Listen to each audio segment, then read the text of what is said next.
Hello everybody, welcome to अड्डा। मैं हूं आपका दोस्त और आपका ट्यूटर विजेंद्र चौधरी, और आज हम एक नए इम्पॉर्टेंट टॉपिक के साथ आए हैं जिसको पढ़ के सुन के मेरे दिल और मेरे शरीर में गूज बम से आ गए। That is about project 75। आप लोगों ने मूवी तो देखी होगी, गाजी अटैक, जिसमें हमने पराक्रम देखा था इंडियन नेवी का। उसी पराक्रम को और बड़ा करने के लिए हमारे नरेंद्र मोदी जी ने आज हमें एक नई सौगात दी है, और वो सौगात जो है वो है INS वज़ीर। तो जैसा आप लोगों ने न्यूज़पेपर में पढ़ा होगा, हम आज पूरी डिटेल में बात करना चाहेंगे कि प्रोजेक्ट 75 है क्या और वो हमारे लिए इतना इम्पॉर्टेंट क्यों है। उससे पहले मैं आप लोगों को एक चीज़ बता दूं कि हमारे लिए सबसे इम्पॉर्टेंट ये है कि हम एक टारगेट ओरिएंटेड स्टडी की तरफ आगे बढ़े, एक लक्ष्य को अपने निर्धारित करके उसकी तरफ आगे बढ़े, और कभी भी उससे दूर नहीं हटना है और कभी भी रुकना नहीं है। मैं थोड़ा सा साइड होता हूं ताकि आप पढ़ पाएं इसे। That all our dreams can come true if we have the courage to pursue them. आप लोगों को मैं ये चीज़ बहुत अच्छे से समझा देता हूं कि आज के दिन जो कल हमने 126वीं सेलिब्रेशन की है नेताजी सुभाष चंद्र बोस के जन्मदिन पे, तो मैं एक छोटी सी बात बता दूं कि he was selected for civil services. उसके बावजूद उन्होंने उस सर्विसेज को, जो कि एक एलीट क्लास ऑफ सर्विसेज होता था, उसको छोड़ दिया और कहा नहीं, मैं देश की सेवा करूंगा, I will fight for the freedom of India. और उन्होंने अपने आप को त्याग दिया पूरे देश की आज़ादी के अंदर। तो इस तरीके का जुनून, इस तरीके का एक हुनर उनके अंदर था, और मैं चाहता हूं आप सब लोग भी उसी तरीके से एक जुनून के साथ पढ़ाई करें कि हाँ, मैं वही हूं जिसे ये क्रैक करना है और हम क्रैक करके छोड़ेंगे। तो प्रोजेक्ट 75 जैसा आप देख पा रहे हैं कि बेसिकली प्रोजेक्ट 75 है क्या, मैं आपको बताता हूं कि जब इंडिया के बारे में बात आती है तो हमें ऐसा लगता है कि हम सब कुछ इंपोर्ट करते हैं, जितना भी हमारा डिफेंस सिस्टम है वो हम बाहर से लाते हैं। लेकिन नहीं, अब ऐसा नहीं हो रहा है। अब हम बहुत कुछ चेंज करते हुए आ रहे हैं, और अब उसी की एक बहुत बड़ी स्टेप है, वो ये है कि प्रोजेक्ट 75 लॉन्च हुआ। प्रोजेक्ट 75 के अंतर्गत हम बहुत सारे सबमरीन्स हैं उनको बना रहे हैं, और ये सबमरीन्स जो हैं, ये सबमरीन हमारे इंडिया में मैन्युफैक्चर हो रही हैं। फ्रेंच की एक कंपनी है जिसके साथ कोलैबोरेशन के अंदर हम लोग ये पनडुब्बियाँ जो हैं, सबमरीन्स जो हैं, वो बना रहे हैं। और इन सबमरीन्स को जैसे ही मैंने इस न्यूज़ को देखा तो मुझे गाजी अटैक की मूवी याद आ गई, और उसका एक डायलॉग भी बहुत अच्छा सा मुझे याद आया। वो ये था कि किसान खेती कर रहा है, हर माँ अपने बच्चे को समय पे स्कूल भेज रही है, वो उसके दिल और दिमाग के अंदर सिर्फ एक ही कॉन्फिडेंस है, वो ये है कि हमारी सरहदों पे वो लोग बैठे हैं जो हमारी रक्षा करने के लिए हैं, वो हैं हमारे डिफेंस सर्विस वाले पर्सनल्स। तो हम भी चाहते हैं कि इस न्यूज़ को बहुत प्रॉपरली कवर करें और इस टॉपिक को अच्छे से समझें कि ये प्रोजेक्ट 75 है क्या। So to start with precisely the project 75 India is it investigates indigenous construction of 6 modern conventional submarines with contemporary equipment, weapon and sensors। इस सबमरीन के अंदर बहुत से कंटेम्परेरी वेपन्स होंगे और बहुत मॉडर्नाइज वे ऑफ इंजन है, और बहुत ही मॉडर्न इंफ्रास्ट्रक्चर के साथ में ये बन रही है। Secondly, what is project 75? अब हम समझेंगे सबसे पहली चीज कि प्रोजेक्ट 75 है क्या। Project 75, this would provide a major boost to the indigenous design and construction capability of submarines in India, in addition to bringing in the latest submarine design and technologies as part of the project. ये project जो है ये इस basis पे आया है कि हमें ऐसी डिजाइन्स को कंस्ट्रक्ट करना है, ऐसे इंफ्रास्ट्रक्चर को डेवलप करना है जो कि हमारी ज़रूरतों को पूरा करता हो, हमारे लिए इंपॉर्टेंट होगा। ठीक है। दूसरी बात, the overall aim would be to progressively build indigenous capabilities in the private sector to design, develop and manufacture complex weapon system for the future needs।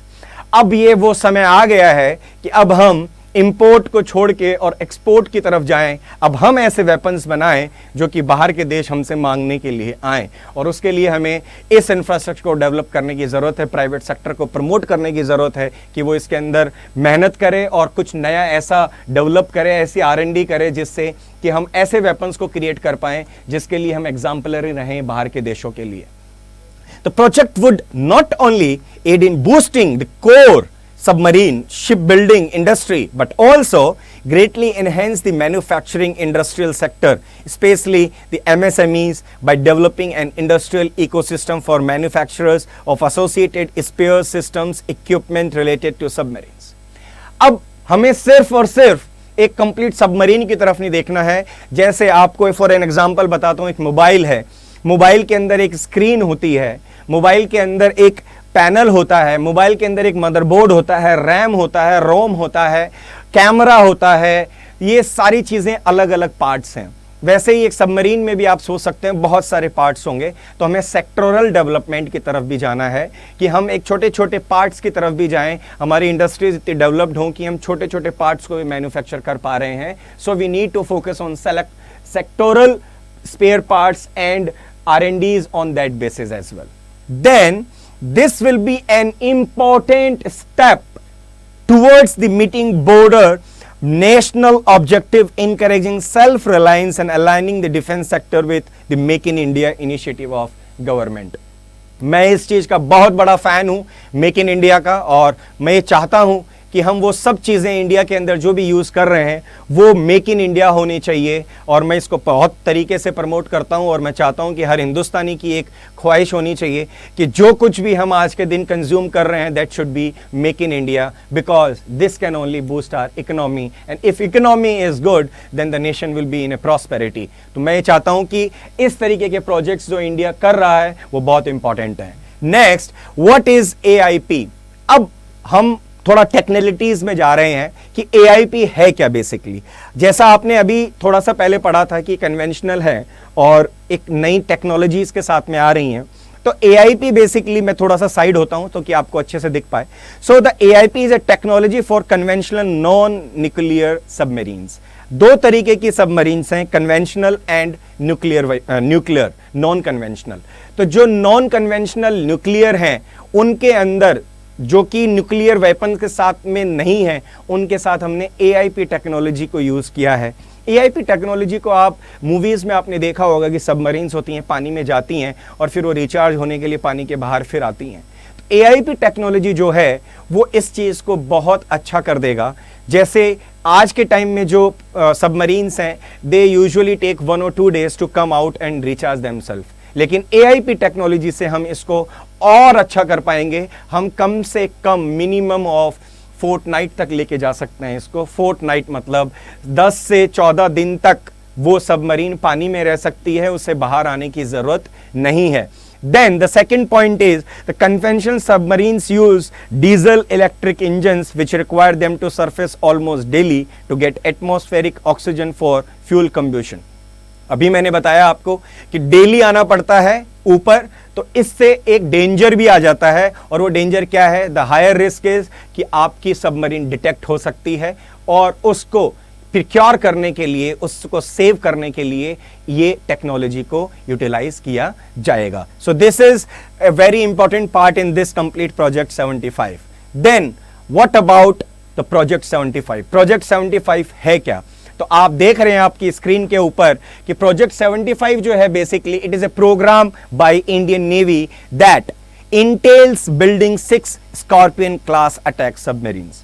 ये 6 अटैकिंग सबमरीन्स बनाने वाला है और इन 6 सबमरीन्स में से 5 हमारे देश को मिल चुकी हैं और एक सबमरीन 2023 के अंदर लास्ट तक, और नॉट इफ पॉसिबली देन 2024 के स्टार्ट तक हमें मिल जाएगी। अब ये जो सबमरीन्स हैं they are well equipped, they are highly dangerous for people who are eyeing on Indian country. जो हमारी कंट्री की तरफ देख रहे हैं, बुरी नजर वाले तेरा मुंह काला वाली बात हो जाएगी। अब आप गाजी के बारे में तो सोचना छोड़ दीजिए, आप हमारे देश की तरफ गलत नजर से भी नहीं देख सकते हैं। हम इस तरीके से हमारे डिफेंस सर्विसेज को, हमारे डिफेंस सिस्टम को डेवलप कर रहे हैं कि अब वो दिन गए जब आप सोचते थे कि हिंदुस्तान कुछ भी हो सकता है। नहीं भाई साहब, अब कुछ नहीं हो सकता, अब आपको हमें टेबल पे ही बात करना होगा। Then the Mazagon dock ship builders limited MDL, ये एक मुंबई बेस्ड कंपनी है जो कि मुंबई में इनका शिपयार्ड है, which is manufacturing 6 scorpion submarines with technology assistance from this is what I was talking in the earlier lecture, जो हम स्टार्ट में बात कर रहे थे कि ये किसके साथ करने वाले हैं, नेवल ग्रुप ऑफ फ्रांस। ये नेवल ग्रुप ऑफ फ्रांस के साथ में करने वाले हैं हम, और नेवल ग्रुप ऑफ फ्रांस जो है हमको इसके अंदर असिस्ट कर रहा है। The other submarines of the on going projects of 75, project 75 की जो मेन सबमरीन्स हैं हम उसके बारे में जान लेते हैं। So the first submarine INS Kalvari was commissioned into Indian naval in December 2017। 2017 के अंदर ये हमारे कमीशन हो चुकी थी। और second, the first submarine was commissioned in 2017. The second was INS Kanderi. It was commissioned in September 2019. तो ये चीज समझने की जरूरत है कि 5 आ चुकी हैं, 5 में से छठी जो है उसका वेट चल रहा है, और जो 5वीं है वो कल हमने कमीशन की है, दैट इज INS वजीर, जिसके बारे में अभी डिटेल में आगे बात करने वाले हैं। Then the third one was INS Karanj, and fourth one is INS Vela, and the fifth one is INS वजीर। तो वजीर कल हमें मिला है पराक्रम दिवस पे, हमारे सुभाष चंद्र बोस जी के जन्मदिन पे हमें मिला है वो। और छठा जो कि लास्ट है, that is Vagsheer, that would be given to us by the end of this year. Now let us go with INS Vagir. आप जैसा अपने स्क्रीन पे देख पा रहे हैं, ये है INS वजीर, और वजीर को हमने कमीशन कर लिया है। ये बहुत खुशी की बात है मेरे दोस्तों। तो next the important thing is submarine INS वजीर commission set to give boost to Navy's ISR capabilities special ops। अब हम बहुत अच्छे से सर्विलांस कर सकते हैं नेवी के अंदर, और हमारे जो ओशियंस के ऊपर जहां हमारे बॉर्डर्स हैं, अब वहां पे हम बहुत अच्छे तरीके से सर्विलांस कर सकते हैं। Then INS Vagir which has been built by Mazagon dock ship builders limited here is with technology transfer from France, was commissioned in the ceremony attended by Chief of Naval Staff Admiral R. Hari Kumar। This is your question of GK। First, कि हमारे यहाँ पे कितनी submarine आनी थी, और second, उसमें से अभी कौन सी कमीशन हुई है। Third, who is the Chief Admiral of Indian Navy? So the answer would be Mr. D.R. Hari Kumar। ठीक है, ये आपका करंट अफेयर का एक क्वेश्चन बन जाता है। 3 क्वेश्चन यहां से निकल के आए हैं जो हमने अभी आपको बताए हैं, तो आपको इस न्यूज को इसलिए कवर किया गया है। देन वजीर मीन्स सैंड शार्क, जैसे आपने शार्क्स मूवीज में देखी हैं, ये उसी को रिप्रेजेंट करता है वजीर, और इसका शेप भी वैसा ही कुछ दिया गया है, विच represents stealth and fearlessness, 2 qualities synonymous with the ethos of submariner. और ये इस चीज पे फोकस करता है कि it is very strong and it is fearless. ये डरने का नहीं है, ये अब तो सिर्फ डराने का है। Then the submarine also has the capability of launching marine commandos for special operations। और इसकी कैपेबिलिटी ये है कि ये marine commandos को स्पेशल ऑपरेशंस के अंदर लॉन्च कर सकता है। जैसे आपने 26/11 का अटैक देखा होगा, हमारे NSG कमांडोज जो हेलीकॉप्टर से निकल रहे थे और अपने ऑपरेशन को अटैक को जो उनको कमीशन करने के लिए कहा गया था, जिसको करने के लिए उनको रिस्पॉन्सिबिलिटी दी गई थी, उसको पूरा करने के लिए जिस तरीके से वो निकल रहे थे उस हेलीकॉप्टर में से, वो देख के थोड़ा सा आपको फिल्मेटिक लगा होगा, थोड़ा सा पावर, आपने फियरलेस फील किया होगा कि क्या लोग हैं ये। उसी तरीके से उनके जो कमांडोज हैं उनको ऑपरेशन के अंदर लॉन्च किया जा सकता है इसके through. The commissioning of INS वजीर comes and the एमिड increasing presence of Chinese navy in the Indian ocean. और चाइना का जो इंडियन ओशन के अंदर जो बहुत ज्यादा इंटरफेरेंस हो रहा है, उसके लिए ये बहुत इंपॉर्टेंट था कि हम INS वजीर को लाके वहां पे उतार दें। और INS वजीर अब आ चुका है, तो चाइना समझ लें, अब हम आपको एक वार्निंग भी दे रहे हैं और ये भी समझाना चाह रहे हैं कि हम वो सब कुछ करने को तैयार हैं जिससे हमारे देश की सरहदें मजबूत होंगी और हम सिक्योर्ड फील करेंगे। So the important facts about this news was totally about first the कौन एडमिरल है हमारे, how many already submarines been commissioned, and which is the latest one which has been commissioned in 2023, and the last but not the least what is project 75। ये सारी चीजें हमने इसमें discuss की हैं और मैं आशा करता हूं आप सभी को समझ में आया होगा। तो इसी तरीके से अगर डिटेल के अंदर आपको और टॉपिक्स को समझना है तो हमारा अड्डा का जो ऐप है अड्डा 24/7 का, आप उसको डाउनलोड कर सकते हैं। इसके अंदर आपको सभी प्रकार के क्वेरीज, सभी प्रकार के आपके डाउट सॉल्वेशंस, आपके क्विजेज, आपके डेली बेसिस के ऊपर करंट अफेयर्स के क्वेश्चंस, ये सब कुछ आएंगे। उससे आप अपने आप को और बेनिफिट कर सकते हैं। और मैं इसी के साथ में आप लोगों से सबसे विदा लेता हूं। Thank you and have a great day. जय हिंद, जय भारत।